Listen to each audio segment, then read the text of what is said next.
শিক্ষার্থীদের মধ্যে যে গণতান্ত্রিক আকাঙ্ক্ষা ছিল, যে সৎ আকাঙ্ক্ষা ছিল, সেই সৎ আকাঙ্ক্ষাকে ভুলণ্ঠিত করেছে ইসলামী ছাত্র শিবির এবং বাকশাসীর নেতাকর্মী। হল দখল মুক্ত রাখতে হলে বিশ্ববিদ্যালয় প্রশাসনের গলা চেপে ধরতে হবে, গলা চেপে ধরে ডাকসু নির্বাচন আদায় করব। আমি বা আমার সংগঠন যে জিনিসটা মনে করে যে রাজনীতি করার যে বিষয়টা, রাজনীতি করার বিষয়টা একেবারেই হইতেছে খুব সাধারণ বিষয়। রাজনীতি সংগঠন প্রত্যেকেরই একেবারে সাধারণ একেবারে বিষয়ে পড়তেছে। কিন্তু বিগত আমলে, ফ্যাসিস্ট আমলে, বিশেষ করে হল রাজনীতিতে কিংবা হলে দখলদারিত্বের যে রাজনীতি চলছিল, সেটা একটা নিপীড়নের রাজনীতিতে পরিণত হয়েছিল। ফলে বর্তমান সময়ে অভ্যুত্থান পরবর্তী শিক্ষার্থী একটা ভীত সন্ত্রস্ত অবস্থায় আছে যে আবারও কি হল দখলের রাজনীতি চলবে কিনা, আবারও কি এই নিপীড়নের রাজনীতি চলবে কিনা, এই পরিস্থিতি কিন্তু আসে। তো এই জায়গা থেকে দেখা গেল যে আমরা যদি বলতে চাই যে এই পরিস্থিতির ভিন্ন আসলে কি হইতে পারে, এই পরিস্থিতির ভিন্ন একটা জিনিসই হতে পারে যে হল দখল যাতে কোনোভাবে না হয় সেটা নিশ্চিত করতে হবে। সেটা নিশ্চিত করার দায়িত্বটা কার? আমার জাবির আহমেদ জুবেল বা ছাত্রমৈত্রীর? সেটা আমার দায়িত্ব না, দায়িত্বটা হচ্ছে বিশ্ববিদ্যালয় প্রশাসন। এই বিশ্ববিদ্যালয়ে কোনো প্রকার দখলদারিত্ব যদি চলে, যদি একটা গাছও কেউ কেটে ফেলে কিংবা একটা গাছের নিচে যে টেন্ট দেয় কোনো ছাত্র সংগঠন, সেটাও বিশ্ববিদ্যালয় প্রশাসনের কারণেই দিতে পারে কিংবা প্রশাসনের কারণেই দিতে পারে না। ফলে হল দখল, হলে নির্যাতন, গেস্ট রুম, নিপীড়ন সবগুলাই নির্ভর করে বিশ্ববিদ্যালয়ের প্রশাসন কতটা হচ্ছে মেরুদণ্ডী, কতটা হচ্ছে এই শিক্ষার্থী বান্ধব তার উপর। এখন গতকাল রাতে যে মধ্যরাতের যে মিছিল শুরু হয়েছে যে এই হলে ছাত্র রাজনীতি নিষিদ্ধ, হ্যান ত্যান নানান কিছু, এটা আমরা দেখতে পেয়েছিলাম জুলাইয়ের পরপর। আমরা যখন জুলাইয়ের পরপর নানাভাবে বলার চেষ্টা করছিলাম যে বর্তমান সময়ে এসে বিশ্ববিদ্যালয়ের প্রশাসন এবং অপরাপর ছাত্র সংগঠনগুলোর মিলিতভাবে একটা যৌথ অবস্থান নেওয়া প্রয়োজন যে বিশ্ববিদ্যালয়ের রাজনীতিটা আসলে কীভাবে পরিচালিত হবে। এই যৌথ অবস্থা বা একটা কনভেনশনের ভেতর দিয়ে যৌথ যে অবস্থা, সেই অবস্থা আসলে তৈরি করার ব্যাপারে অনেকেই আলাপ করছিল। কিন্তু আমরা দেখতে পেলাম যে এই টাইমেই যে একটা বিশেষ গ্রুপ যে প্রতিটা ক্যাম্পাসে যাতে হচ্ছে ছাত্র রাজনীতিটাই নিষিদ্ধ হয়, সেই আন্দোলনটাই করে এবং বৃহৎভাবে বিভিন্ন বিশ্ববিদ্যালয়ে সেই আন্দোলন নেতৃত্ব দেওয়া হয়েছে।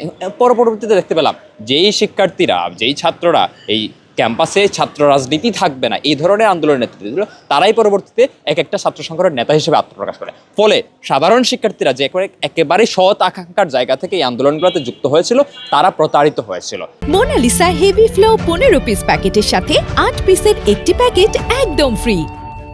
এরপর দেখতে পেলাম যে হলের ক্ষেত্রেও দেখতে পেলাম হলে রাজনীতি করবো না, রাজনীতি করবো হ্যান ত্যান নানান ধরনের আলাপ শুরু হইলো। এরপর দেখতে পেলাম যে প্রতিটা হলে, ঢাকা বিশ্ববিদ্যালয়ের প্রতিটা হলে একটা বিশেষ ছাত্র সংগঠন, বিশেষ করে হচ্ছে ইসলামী ছাত্র শিবির, তারা নানানভাবে কার্যক্রম পরিচালনা করছে। তারা কখনো দেখা যাচ্ছে যে ফিল্টার দিয়ে রাজনীতি করতেছে, তারা কখনো হচ্ছে মুড়ি পার্টি করে রাজনীতি করতেছে, মানে ইফতার পার্টি করে রাজনীতি করতেছে। তারা কখনো দেখা যাচ্ছে যে ছোটখাটো লাইব্রেরি, হলের অভ্যন্তরে লাইব্রেরি তৈরি করে হচ্ছে রাজনীতি করছে। তারা দেখা যাচ্ছে দান খয়রাত করার ভেতর দিয়ে বা সেবামূলক কার্যক্রমের ভেতর দিয়ে কোটি কোটি টাকা খরচ করতেছে। একটা ছাত্র সংগঠন এত টাকা কিভাবে এটা খরচ করে বা পায়, এটা কিন্তু একটা মানে বিষয় যে এই টাকার মাধ্যমে আসলে রাজনীতি নির্ধারিত হবে কিনা বা হবে কিনা, এই জিনিসগুলো সামনে আসছে। এরপর পরে দেখলাম বাকশাস মানে গণতান্ত্রিক ছাত্র সংসদ, তারা একই ধরনের কর্মকাণ্ডে লিপ্ত হলো এবং প্রতিটা হলে এই বিভিন্ন কমিটি তৈরি করা হচ্ছে, বেস্ট প্রতিনিধি, হ্যান্ড প্রতিনিধি, নানান প্রতিনিধি, এবং সবগুলো ছেলেপেলে দেখা গেছে যে একটা বিশেষ ছাত্র সংগঠনের নেতা হলে এসে সে সাধারণ শিক্ষার্থী হয়ে যায়, বাইরে গেলে দেখা যায় বিভিন্ন সংগঠনে সে প্রোগ্রাম করে বেড়াইতেছে এবং হলেও সে এই পরিচয়ের একটু আড়াল করে রেখেই সে কিন্তু তার রাজনীতিটা করে যাচ্ছে। ফলে শিক্ষার্থীদের মধ্যে যে গণতান্ত্রিক আকাঙ্ক্ষা ছিল, যে সৎ আকাঙ্ক্ষা ছিল, সেই সৎ আকাঙ্ক্ষাকে ভুলণ্ঠিত করেছে ইসলামী ছাত্র শিবির এবং বাকশাসীর নেতাকর্মী। ফলে আজকের দিনে যে এই হলে রাজনীতি নিষিদ্ধের যে আন্দোলন 1 বছর পর আবার শুরু হলো ছাত্রদলের কমিটিকে কেন্দ্র করে,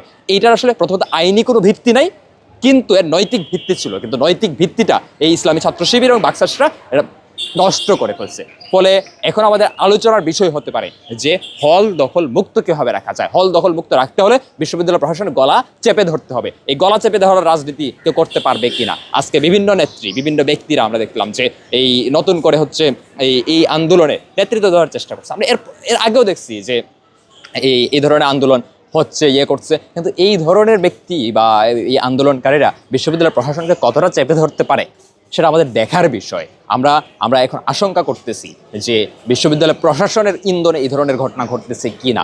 যদি প্রশাসনের ইন্ধনে এই ধরনের ঘটনার চেষ্টা হয়, তার লক্ষ্যটা আসলে কি? সে 1 বছর পেছাইছিল ডাকসু নির্বাচন, হ্যাঁ, অভ্যর্থনার প্রতি 1 বছর পিছাইছে, 1 বছর লাগার কথা না ডাকসু নির্বাচন, 1 বছর পিছানোর পর সে তফসিল ঘোষণা করছে, এখনো নির্বাচনের সামনে আসছে। এইরকম পর্যায়ে সে কি নির্বাচনটা আটকানোর জন্য নানান ধরনের পায়তারা করতেছে না, আমি জানি না। যদি বিশ্ববিদ্যালয় প্রশাসন কোনো কারণে যে সংঘাত হ্যান ত্যান নানান কিছু বলে যদি ডাকসু নির্বাচন পিছায়, তাহলে এই প্রশাসন কিন্তু কোনোভাবে রক্ষা পাবে না। আমরা তার গলা চেপে ধরেই সে যে মানে এই দেখবেন যে একটু রৌর ভাষায় কথা বললেই, নানান ধরনের বট আক্রমণ করলে, অমুক আমাদের পিতার মতন তাকে আপনারা আক্রমণ করতেছেন, তাকে শ্রদ্ধার সাথে কথা বলেন না, এই ধরনের ব্যাপার চলে আসে। আমরা বলছি গলা চেপে ধরেই ডাকসু নির্বাচন আদায় করব।